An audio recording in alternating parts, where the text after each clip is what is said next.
This podcast is a part of the More Podcast Network.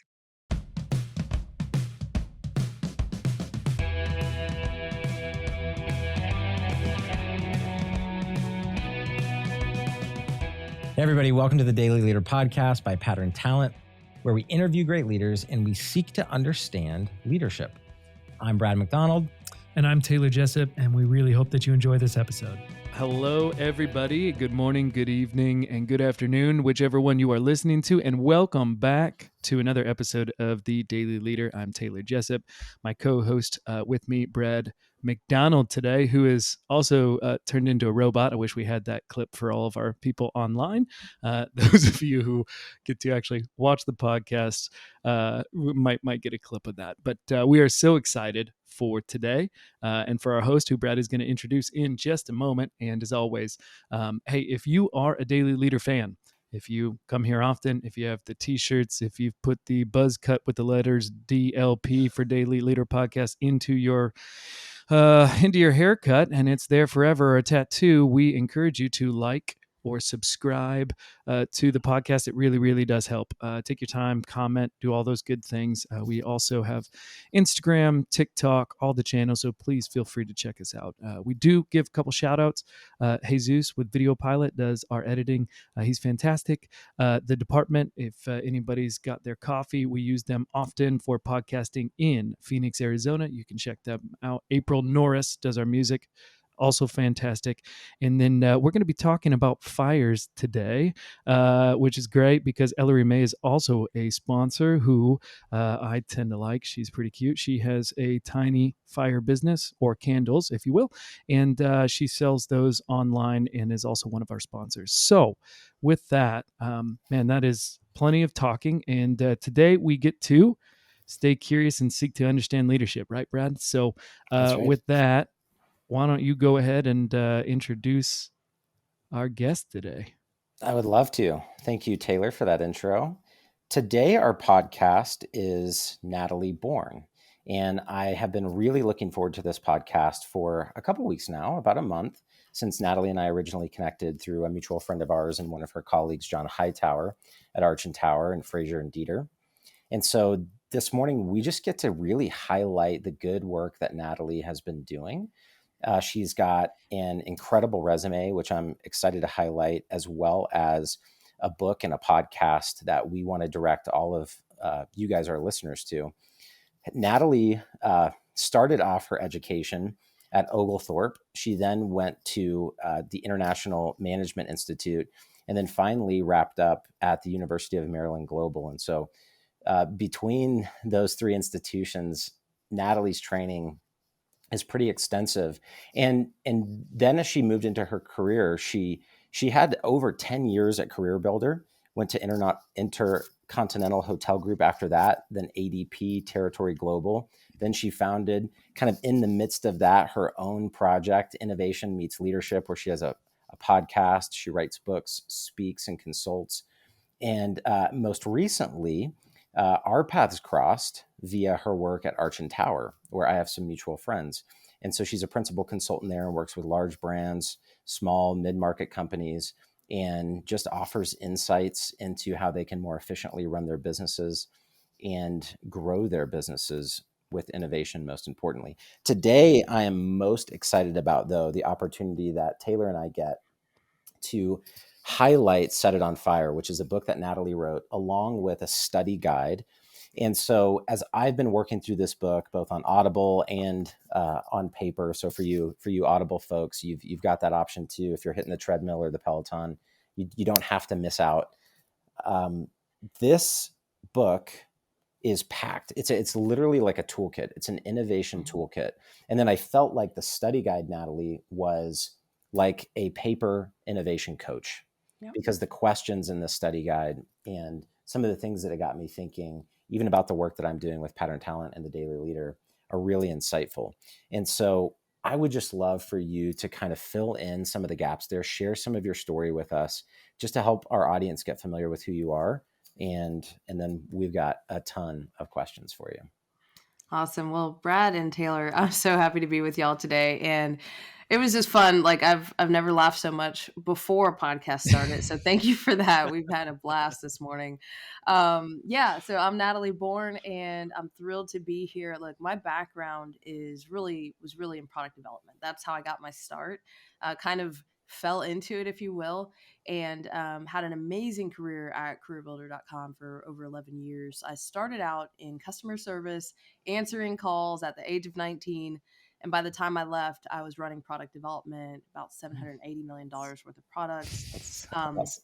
all the way in between there, worked on mergers and acquisitions overseas, and just got some incredible experience under my belt at a very young age. My favorite story to tell is when I was doing some outsourcing in Nevis in the West Indies and then also India. And I remember getting ready to go down to Nevis and realizing I wasn't even old enough to rent a car. So I had to have a colleague come with me so that he could drive me around the island. And I was just like, that's when I realized like I'm getting to work on things that, especially for my age, that most people dream of doing. And so I just had an incredible start to my career. It was during that .com boom where everybody was growing. We were being promoted like every 9 months to a year. And that just really set the course for my love for innovation, for product development, and for helping people start things. So that book that you referenced is really, like you said, it's a field guide. It's not up in the clouds. It's not ethereal. It's really, how do I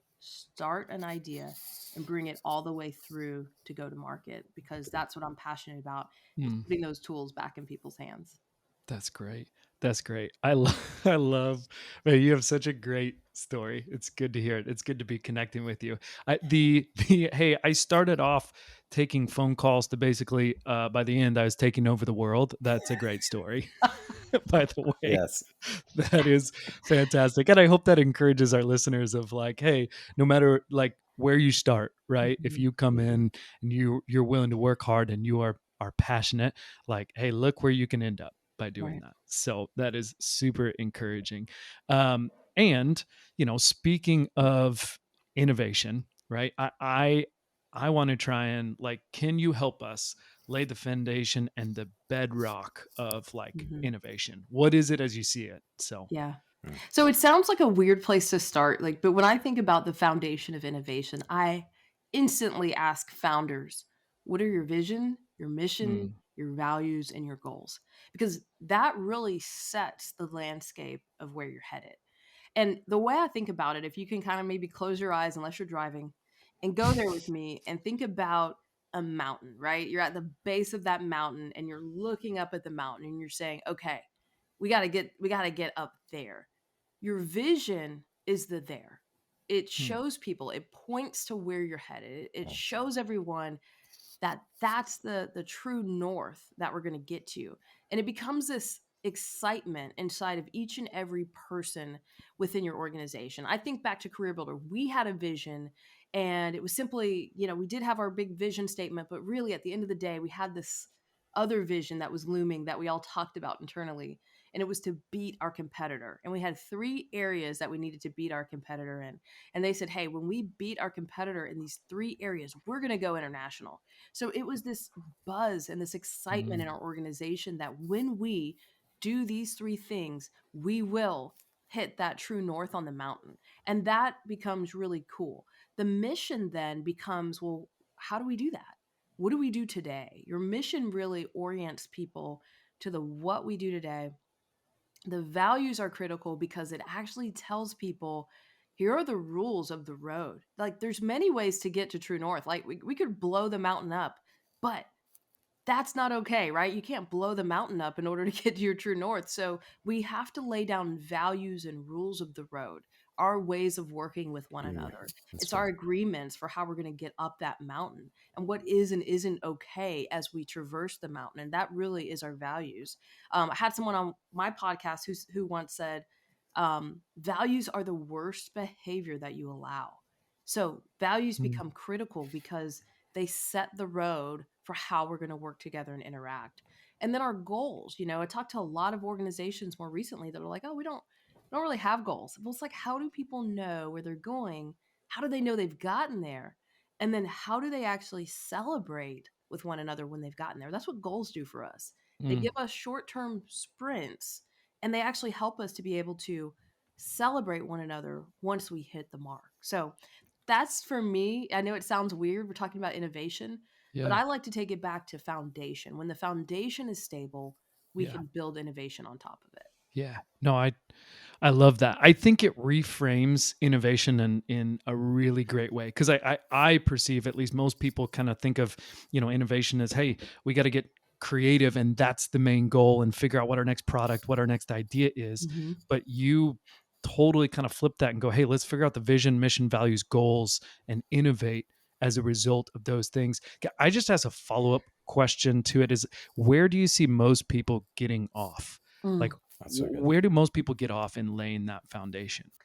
Yeah, I think that usually if you find someone has their vision, mission, and values, and let's say that's in place, sometimes the goals piece can be off. And that's because frequently, right, the execution arm of innovation is the goals. So we Mm. don't innovate for innovation's sake, right? We're not innovating just because it's fun or it's interesting.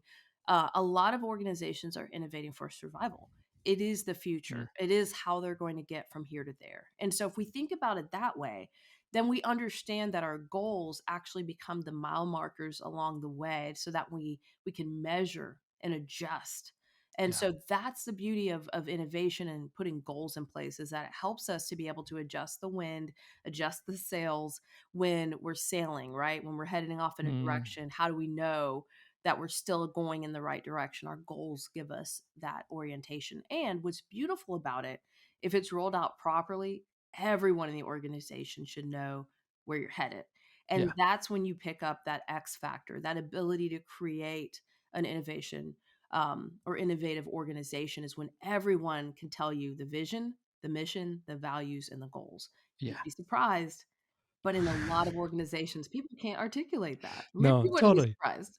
Yeah. Yeah. No, that's really well said. Instead of relying on an innovator to lead us, if we can all be on the same page on innovation and understand where we're going, is so much more powerful, That's right. So that's So true. great.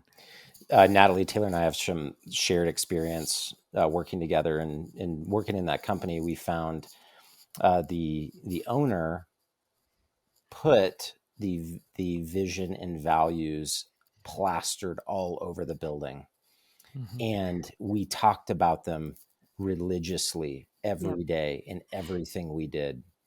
And when he would hold you accountable, the first place he would start was, hey, you're not demonstrating humility. I think you're great. I love you. I'm glad you're on the team, but man, you're not demonstrating humility in this way that you're interacting. Or, hey, you're not taking action, aggressive, relentless action in this Mhm. part of your work. Like, what would it take for you to get? And he did that and modeled that so well that it has stuck with me. And now really everywhere I go, whether I'm working with clients or an employee, I mean, everyone's getting evaluated on their ability to articulate their values and hold them accountable based on what I saw in this business. And it's so powerful. Yeah. And I think it really leads to this kind of continuing to go a layer deeper of like, what is leadership? How do you define that? And talk to us a little bit about what the role of the leader looks like. Yeah. So, I mean, from my standpoint, something we talk about all the time at Arch and Tower is how leaders are good with relationships and results. I think if we Mhm. look in our own life, and if your listeners kind of think about their own world, they probably fall into one or two of those that they do naturally, right? Like they're either really good with relationships or really good with results.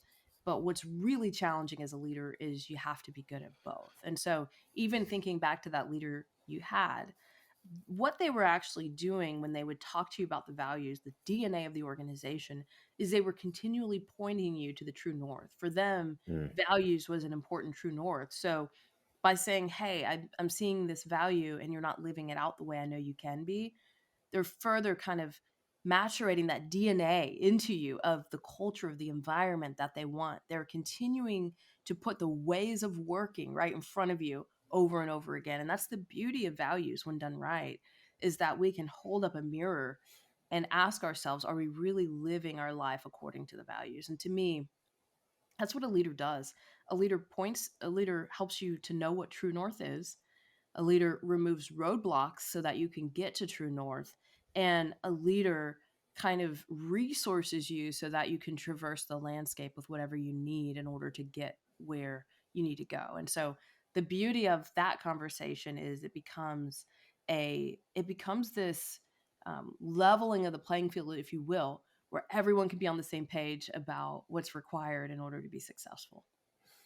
And what's the role of the team as they follow the leader and as they kind of steward that vision?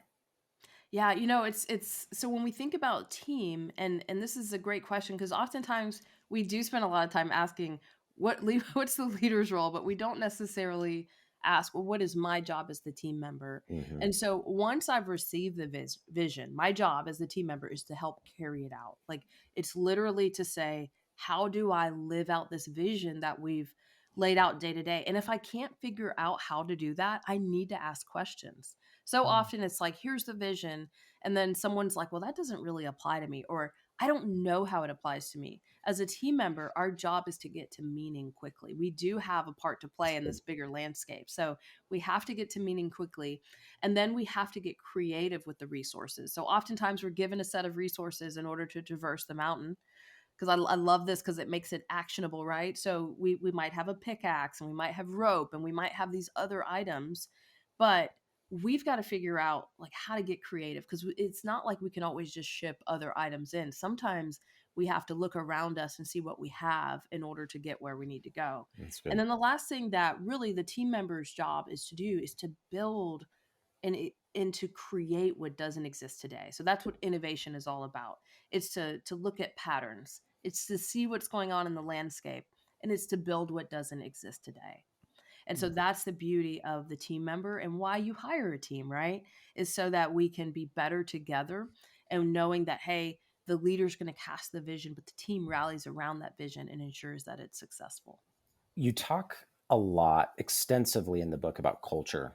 And so I think when we look at leaders and followers, leaders and team members, it's always interesting to see how together we create our culture. You tell the story of this employee who worked for you named Sam, and it reminded me of something that I read in the book $1 Trillion Coach by Bill Campbell, who does a lot of coaching and consulting for the Googles and Apples and Facebooks of the world. And he talked about this idea of an aberrant genius. So this kind of character on the team who's maybe diva or me first, they have a poor attitude, they're entitled, and they just kind of bring this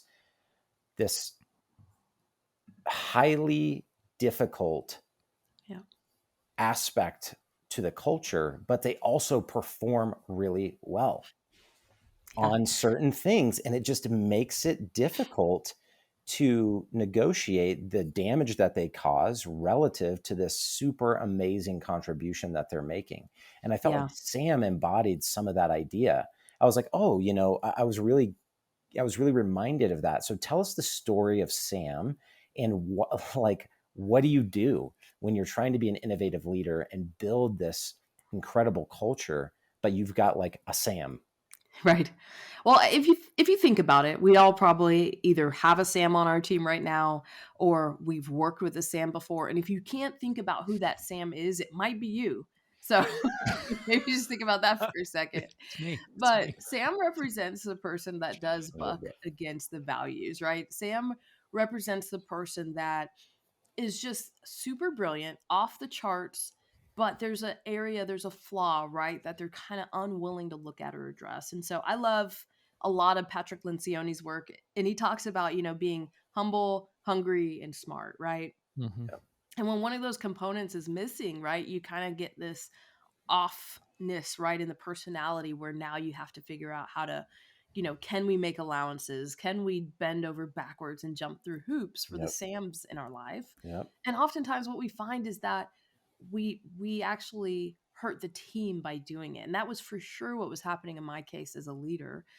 Sam was brilliant. I mean, when Sam finally kicked in and did his work, it was beautiful. It was extraordinary. It was something that you would have hired 3 people like that to get to that level.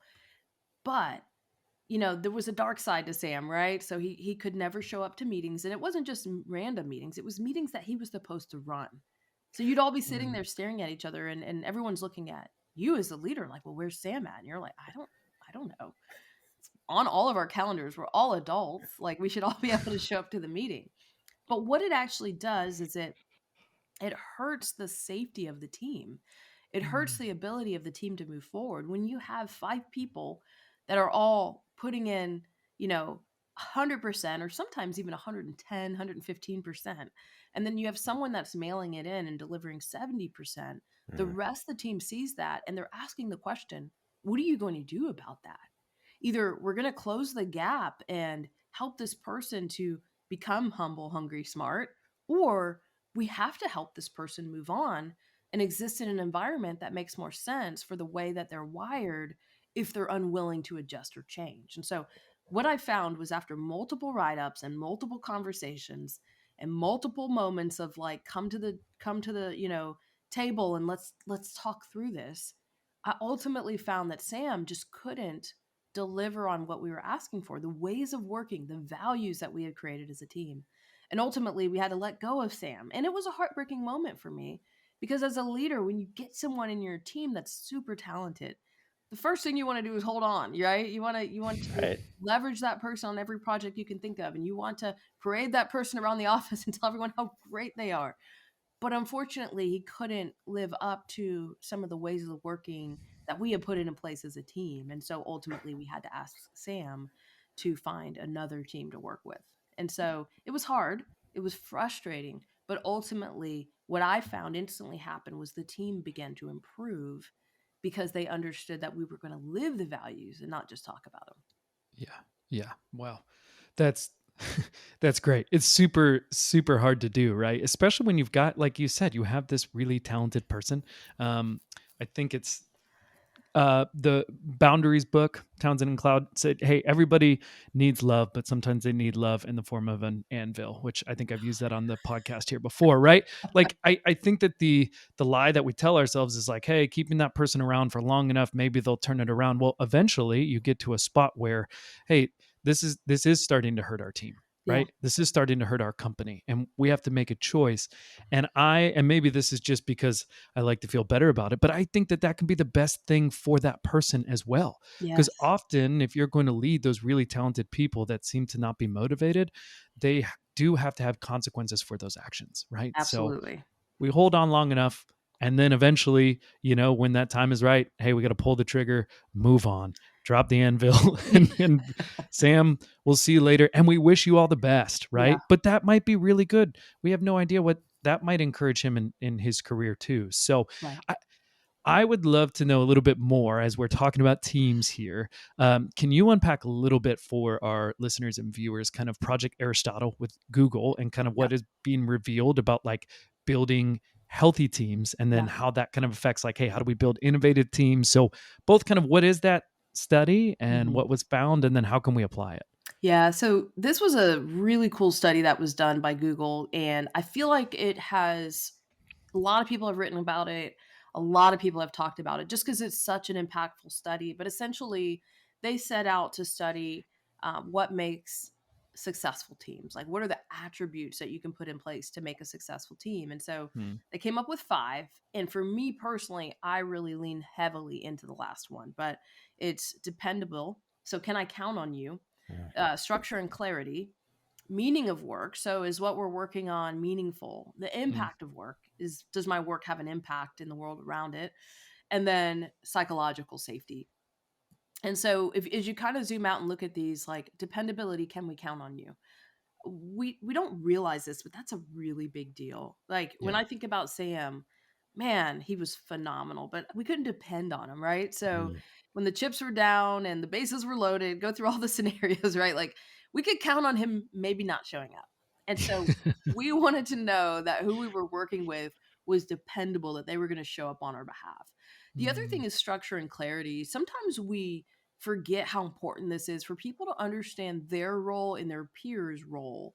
I can remember a particular role I was brought into. They split a role of a leader, gave me half of his role, brought me in. I didn't know I was taking half of his role. And we were confused. We didn't know like who was supposed to do what and where the handoffs were. So there was some friction. And we thought, let's go talk to our bosses. They'll clear it up for us. And they made it about the friction we were having. And we were like, no, we're actually good with each other. Like we're actually friends. We just need to know who's supposed to do what so that we're not stepping on each other's toes. Yeah. And clarity and structure. You know, I love the phrase, I think it's Brene Brown that says it, but clarity is kind. It's just kind. So when we make people job descriptions and the roles and responsibilities really clear, they can run and do the job that you've called them to do, that you've asked them to do. When there's confusion there, now people have to figure out, well, do I step on that person's toes in order to get this done? I think it's my job, but I'm not sure if it's yours. And that becomes very frustrating for teams. So just don't underestimate helping people have clear roles and responsibilities and clear guardrails. The other thing is meaning of work. And I love this one because it's, are we working on things that matter to us? I think more than ever, you know, we can talk Maslow's hierarchy of needs. When we think about that bottom rung survival, you know, if you don't pay people enough to do the work they're doing, their survival instincts kick in and they're not able to actually do a good job at work. So it matters, you know, how we set people up pay wise. But then as you begin to move up the Maslow's hierarchy of needs, you get to a place where the person is interested in learning and growth and then giving back. When you can move someone up the rung like that in their job, the sky's the limit on what they can accomplish. But if they're stuck down at that bottom level, that survival level, they can't really be successful. They can't do what they're called to do. Impact of work, just really quick, is do we believe our work matters to others? So nobody wants to like go away, work on something for, 3 to 6 months, and then either no one noticed it, didn't recognize it, or they didn't care. I mean, that is futility, right? Like that's a race to the bottom. And man, that feels so hopeless when nobody seems to care about the work you're doing. So that has to be a critical part. And then my favorite is psychological safety. So can we take risks? Can we put our ideas out there free from insecurity or embarrassment? There is nothing worse than you saying, what if we did this? And someone's like, that's really dumb. Like you instantly shut down. You're not going to share any more ideas. And now you just feel like a fool. It's literally like, it's up there in people's mind with like embarrassment, right? Like truly being embarrassed in public. And when those things start to kick in, now you're in fight or flight. And think about this, when we're in fight or flight, we cannot innovate. We can't. Psychological safety has become this really critical aspect of a lot of the coaching work I do, Natalie. And so when I saw this in the book, I thought it was such a good reminder that like I'm headed in the right direction. Like it felt like this big affirmation, right? And Taylor and I spent a lot of time talking about it with each of our guests. We don't always use the technical verbiage, but we talk so much about psychological safety and leadership. And when I encountered Timothy Clark's work, he wrote this book called The 4 Stages of Psychological Safety. It put this, similarly to your book, this incredible language to the process of creating psychological safety for people. And so he has these 4 stages: contributor, learner, inclusion, learner, contributor, challenger. And so I think about that idea of like challenger safety as being a lot of what, your book teaches us how to build, right? If you want to get to this pinnacle place, whether that's using Maslow's or whether that's just thinking through innovation, why does it become so critical? Like tell us a little bit about the mechanics. Like, why can't I innovate if I don't feel safe? I have a, perfect example. So 2020, I'm out walking my dog and there's a lady across the street. She's got 2 dogs, big Rottweiler, and then another like black lab. And they're both rescues. And we're walking and my dog's doing the most. So he's a little out there, but we're walking and she's older. So she's like, they're pulling her. And then all of a sudden she releases both hands. And I'm like, oh my gosh. So I'm like, okay, stay calm. So I try to stay calm. And then I realize, oh, that's not working. They're attacking my dog. So now I'm like screaming and I'm kicking and I'm fighting. And think about this. What if someone walked up to me in the middle of that fight and was like, hey, Natalie, can you can you think of some innovative ideas that we should do right now? I mean, literally your brain is hijacked, right? So you're in survival mode and you're trying to survive. You're trying to just stay alive in that moment, keep your dog alive. You can't innovate. You can't think outside the box. Like, you're not creative. So when you think about that moment, and now take that into your workplace. If you have broken relationships and frustrated relationships and people who you feel like will steal your idea or down your idea or not help you to be successful, if you inherently don't feel safe in your environment, you walk in a state of fight, flight, or freeze almost every day. Hmm. And instead of being successful and bringing your best to the table, you're watching your back. You're making sure your back doesn't get stabbed, right? And so we have this joke of what we used to say at this company I worked at. We would say, stab me in the front. Like, if you've got something to say, like, let's just say it. Like, let's have the hard conversation face to face. Don't go have it behind my back. Like, if I offended you or if I messed up in a way that we need to talk about it, like, let's have the conversation face to face. And so part of what I teach teams a lot of times is how to give each other feedback, how to say something to the effect of, Brad, something you do great is this, but something you could do to be even more effective is that. And, Taylor, last week when we were in that discussion, I thought you did a really good job here. But I'm going to admit to you that I was a little frustrated when you threw this question out because we had actually talked about this for 30 minutes before the meeting. I thought we were on the same page. Can we talk about that more? So getting to the point where we can actually thread through the conversation together versus behind each other's back is an important part, a critical part of psychological safety. Because when we feel safe, that's when we'll bring our best ideas to the table. That's when we'll share them. That's when we'll put them in the middle of the room and allow them to get better by other people's feedback and pressure testing them. That's when someone asks us a question, we don't take offense to it. We don't get defensive, but we actually say, hadn't thought about that. Let's lean into that. That's a great question. Let's figure out how we can build on that. And so building that environment comes with learning how to give and receive feedback. But it also, I have to go back to humble, hungry, and smart, right? Because if you have somebody that's constantly violating your values, they're not going to help you to feel safe and psychologically safe in that environment.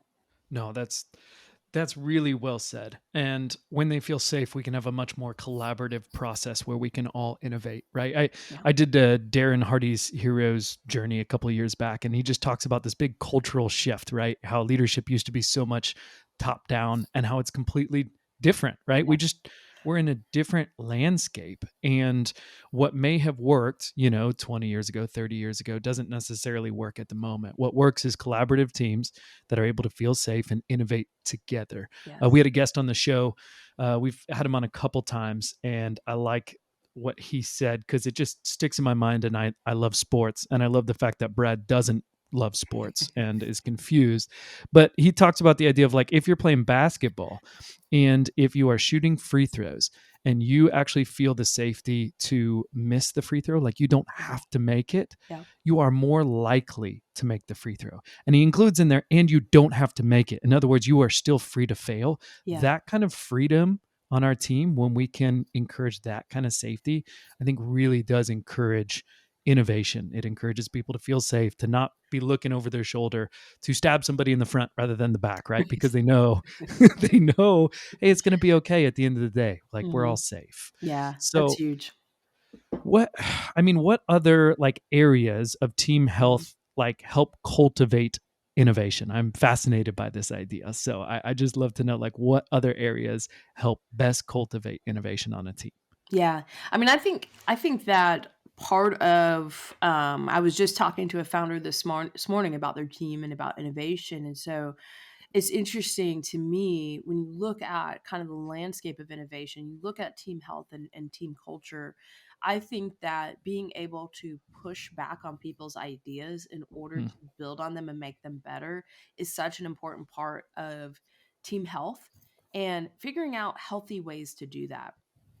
I think that what's interesting is, you can go to 5 different companies today, right? Where I'm in Atlanta, so literally walk out one door into the next, walk out one door into the next. And, how they communicates differently, the ways of working is different.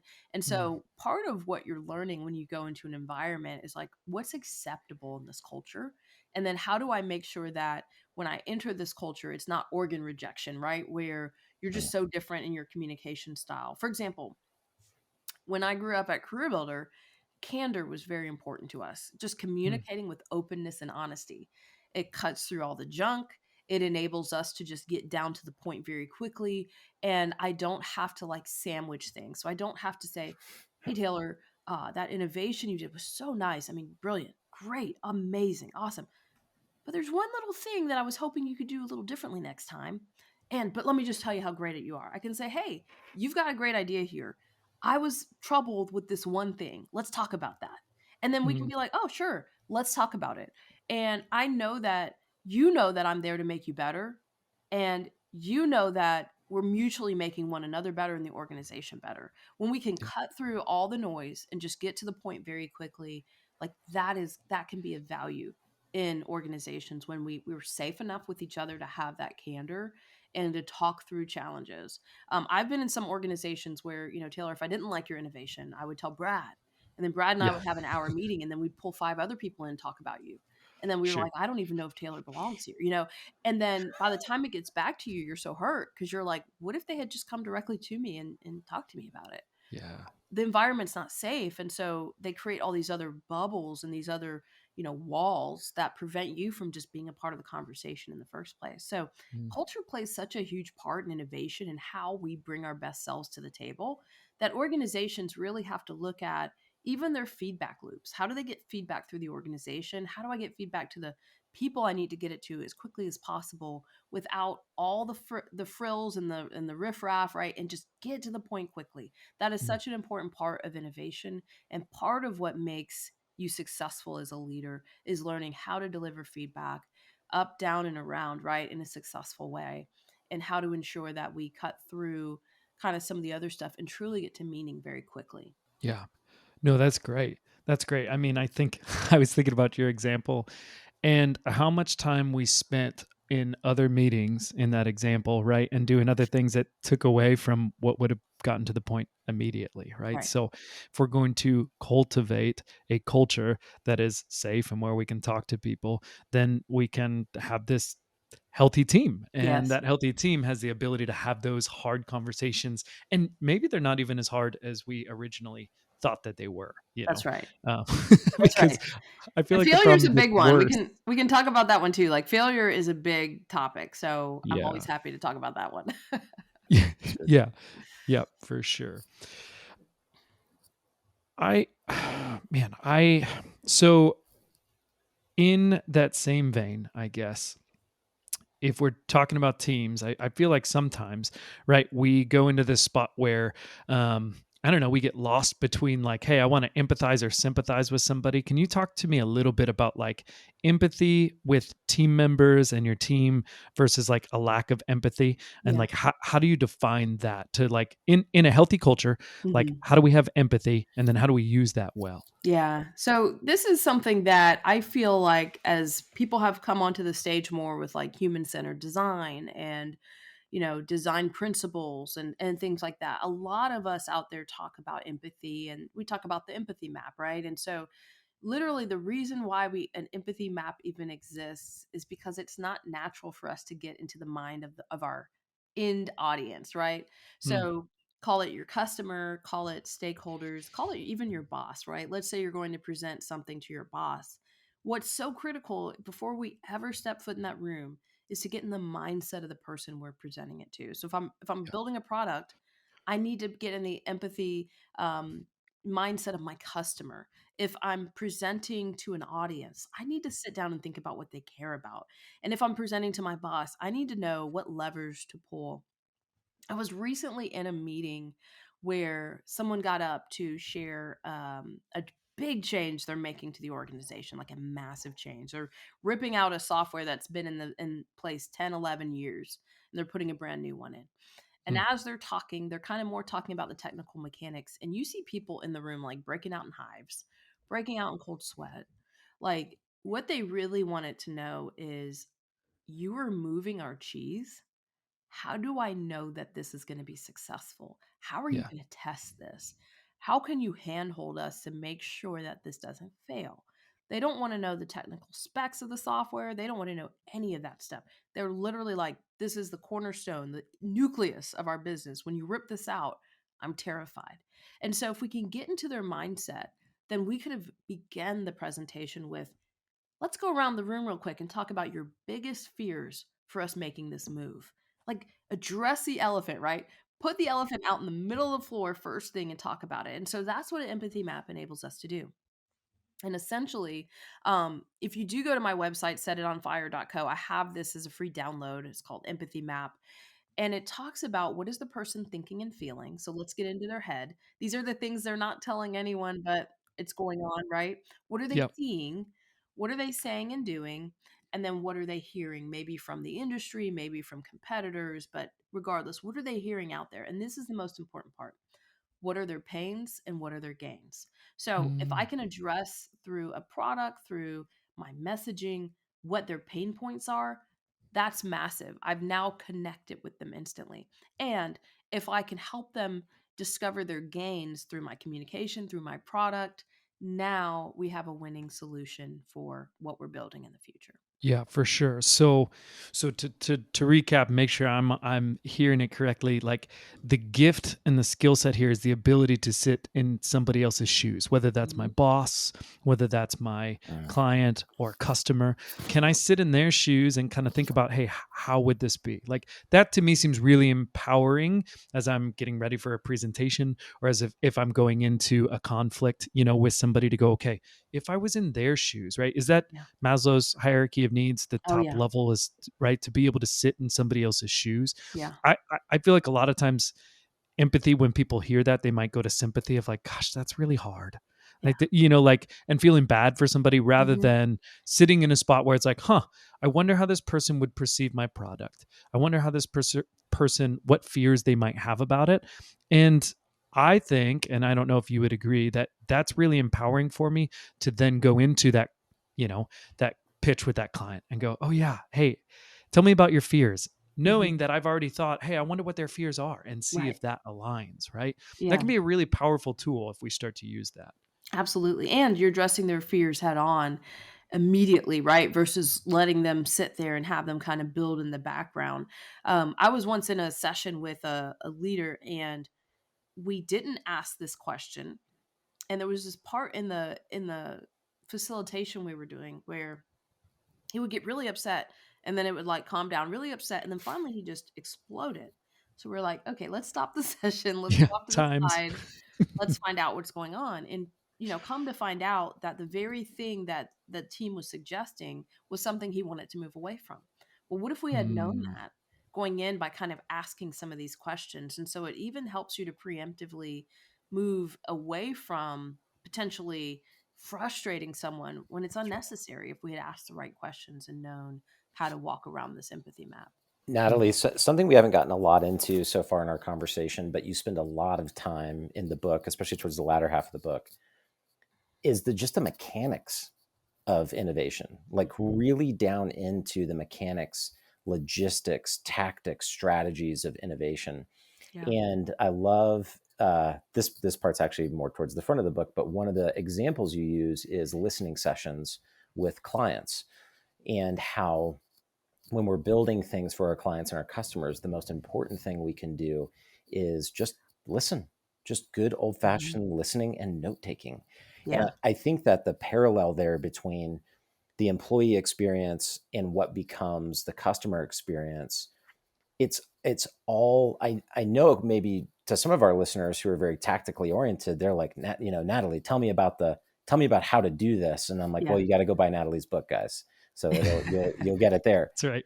But so much of what works with the team also works with the client, and vice Yeah. versa. We're Yeah. all serving each other and trying to get to this place where, you know, um, we can make healthy changes, and we can make them rapidly. And those changes can ultimately create more value for all of the constituents down Mhm. down the chain. Yeah. Yeah. I mean, this is something that I think is so important to lean into. And it's really when you zoom out and you think about bringing an idea to market, a lot of times when it comes to innovation, right? We have the idea. So then we think, well, how would I build it Mhm. for myself? And we don't ask a lot of questions. We don't kind of socialize that idea. And that's where we That's can right. get hurt, both internally and externally. So oftentimes, right, I think about, and it happens a lot with founders, is they built the business on their back, right? So they do have all these brilliant ideas. And sometimes it can be hard to release those ideas and That's then right. start to take on, well, what does the team think? How can the team build on this? But the brilliance of the team is that they're standing there with the frontline, the frontline employees on the phone with customers all day long. So essentially, they're That's picking right. up patterns. They're picking up the ability to now understand the market, sometimes even better than the founder. And so, That's bringing the whole team to the table is so critical in building that idea and not just having it be my idea and here's how I think it should look. Yeah, that's so good. In the last 6 months, I have launched two things that have been a complete dud. And it's been this amazing reminder of exactly what I read in the book about being a better listener to those that I'm serving. I made two awesome things that nobody wanted, Right. right? It's like, no, you guys understand how much you need this. Yeah. Meanwhile, the market's looking at me being like, Brad, we like you. You're a nice guy. Please don't try to force feed us this. This is not yummy. We don't like it. Right. Not tasty. Right. And so I just think that there's so much there for us as leaders, as founders, product, customer service. We have to be looking at the person we're serving, whether that's an internal or external role, and asking them, like, man, what do you really need? What's really valuable to you? I'm going to go build that. Yes. That is so critical what you said. What's valuable to you? I'm going to go build that. And that's really where it all starts. So my push to every leader who reads this book is to think of your ideas more on a napkin sketch than on a completed or built prototype, right? Because Yep. Brad, when you come and sit in front of me with a fully built prototype, now I can't really push back on you or tell you I don't like this because man, I'm looking at you, you've put so much into it. But if you come to me with a napkin and say, "Hey, I've been thinking about a couple of ideas. Let's bounce some ideas off one another. I want to get your thoughts on this. What would be of value to you?" Now I feel like I can freely tell you because I'm not like killing your baby that you've been working on for 6 months. Right. It's more of, oh, this is free form and you don't have a lot down. Great. Let me tell you what my problems really are. And then let me tell you what my problems are not. So you don't focus there and build something that I may not be interested in right now. Yeah, Yeah. that's so good. Yeah. And that's far more collaborative, right? I think there's so much more buy in when you're not just saying, hey, here's the idea, but Right. hey, here's a thought of the idea. Mm-hmm. Here's what I'm thinking about the idea. And now I actually want you to speak into it rather than it's finished. Spot on. Um, man. So, okay. All right. So I'm a leader, right? And I'm ready to set it on fire. Like I'm ready to go, right? Like what do leaders need to understand as they embark on like change? Mm-hmm. Yeah, I think what's so important about the change journey is we need to understand it's messy. I mean, change is Yeah. messy, and a lot of the reason why change is messy is because change is emotional. And so there Mm, is emotions that go into changes that we're going to make. And so, oftentimes we would be surprised what people care about. And so oftentimes when we get into change, we think that, oh, well, we're just going to move this. And here's what I'd say. If you change something and no one screams or yells, you changed something that didn't matter and it didn't make a difference. But if people scream and yell, it's because the change mattered to them. It That's good. mattered what you did. And so I love the Kolber-Ross change curve. It's in my book. It's one of Yep. the frameworks that you can download. But yeah. it's beautiful because it helps you to go on a journey of change. And just a really short story in my book, I was working with a lady named Cassandra, and she literally told me, "Hey, I have seen um, this department change over 3 times. I've been here, 15 years. I'm not going to change. Like, I'm just going to outweight you. I'm going to outlive you. You'll move on to another role in a couple years, and I'll still be here. And I'm not going to adopt this change. It's so frustrating. Then this department can't get their act together." And so I heard the whole riot act. And at the end of that, I said, "Well, Cassandra, what if someone actually invited you to the table to be part of the change?" And she said, "I'd be interested in that." And so what we don't realize is oftentimes change is happening to people instead of happening with people. And if we'll take other people on the change journey with us, we are then more likely to see the change that we want adopted. When we force change upon people, and I heard this quote once, I love it. Change imposed is change opposed. So anytime we impose change on someone, they're going to oppose it. And so we have to figure out as leaders how to bring people along the change journey with us, how to allow them to feel the emotions of change, but understand that just because they're emotional does not mean they're unwilling to go on the journey with you. Sometimes it just takes some time for them to get to the other side. And so that's what that change curve shows you. It shows you shock, denial, frustration, depression, and then experimentation, and then decision, and then integration. And when they integrate change, they start treating change as their own. And that's where we ultimately want to take everyone. Oh, I love that. I love that. A, it's far more collaborative, right? Mhm. Inviting somebody with you. And B, it makes perfect sense in my head. I mean, I like to think of myself as a flexible person, and yet when change is thrust upon me, I will press back just Yes. inevitably. Like you can Yes. ask my wife, like, "Hey, we've got plans," and those plans change. I'm like, "What? Why? Why did they change?" I can blow up in 2 seconds. And realistically, it's only because I'm just change averse. I'm just safe with what has been happening. Yes. But if I'm invited into that change, that will shrink that time. And you are right. I feel like I can be a part of it. That's Yes. awesome. I love Yeah. that. To really begin closing out here, Natalie, I think what you said about failure has me very curious. If you could tell us a little bit about the difference between a mistake and a failure, and how we can think about failure in a healthy, productive, and ultimately innovative way, I think our listeners would really value an opportunity to hear you speak into that. Yeah, this is so important. I remember several years ago, I was blogging about innovation, and I got into this really interesting conversation with someone around the difference between failure and a mistake. And I felt like it was so important, this conversation that we had, that I was like, hey, we've got to put this in the book because, you know, here's what's true when we think about failures. Oftentimes we learn so much more from the time we failed than we did from the time when we succeeded. And so failure, if we allow it to be, it can really be a phenomenal and very powerful teacher for us. And so, I think really specifically about a team that I was asked to go in and do a lessons learned for them. They had failed on a project. So they had an idea, a thesis, and then they tried to live out that thesis, and there was a disconnect. So I was brought in to facilitate this conversation and to talk to them about where those disconnects were. What I immediately saw was that everyone pointed fingers at one another. But that wasn't my question. And I told them this. I said, that wasn't my question. My question was not, what did someone else do? My question is, what do you think that you can do differently next time to bring about a different outcome? Wow. And again, finger pointing again. And I threw up my hands and I said, hey, if you can't share with me what you could do differently to create a different outcome, we're not getting anywhere. And then it just went quiet. And I realized that oftentimes in organizations, failure is fatal. So if you fail, you're going to be fired. Even if you don't get fired, you're going to be publicly humiliated and shamed, which is worse than getting fired sometimes. Mhm. So oftentimes people hide their failures. They hide them and sweep them under the rug. Now, failures are different from mistakes because a mistake is me forgetting to do something, or me forgetting to add this line of code that I've been told 50 times I need to add and I forgot it again.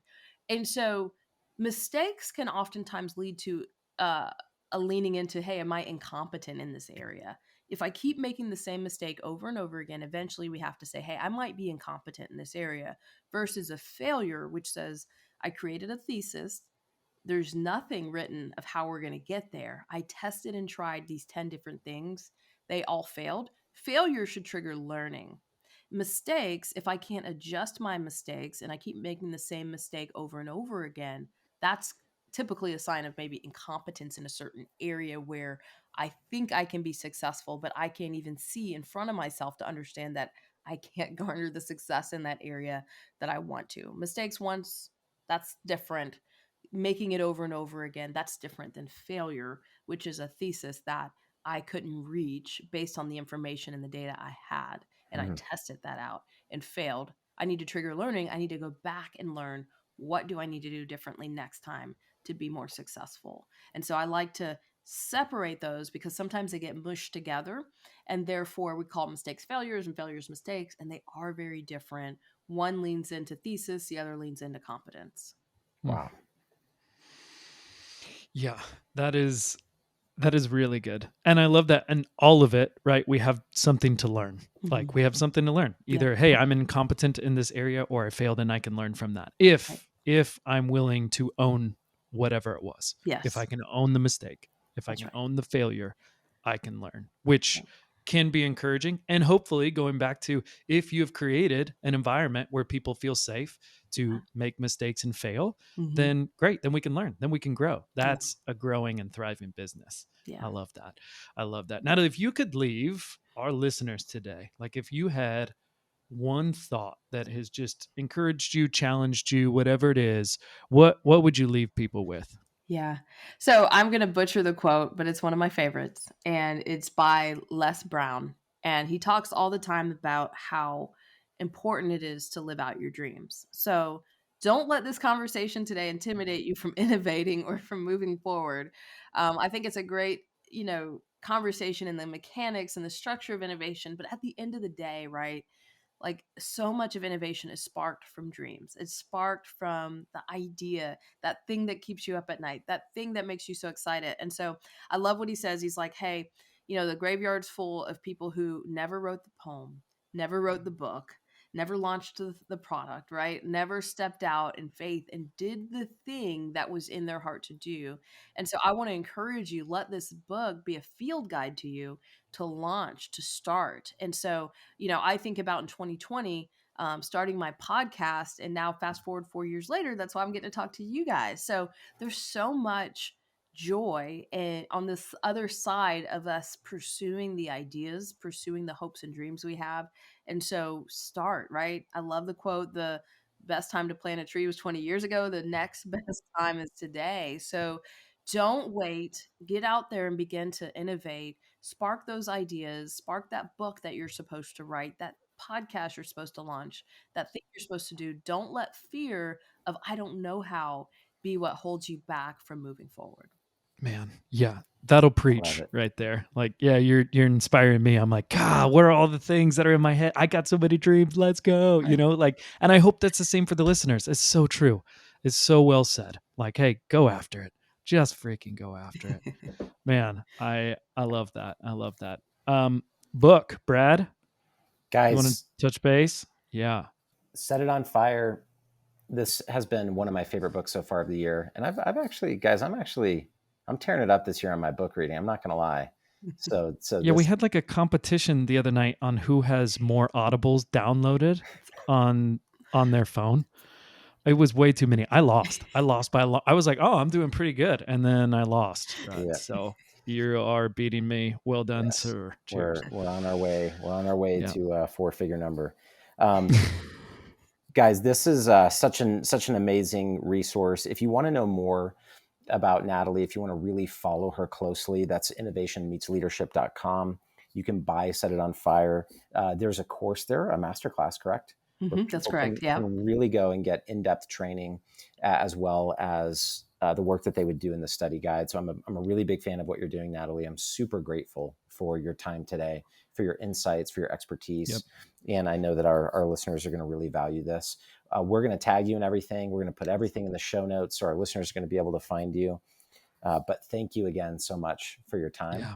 We appreciate you, and we look forward to getting to talk to you again soon. Thanks for having me. This has been a blast. Yeah.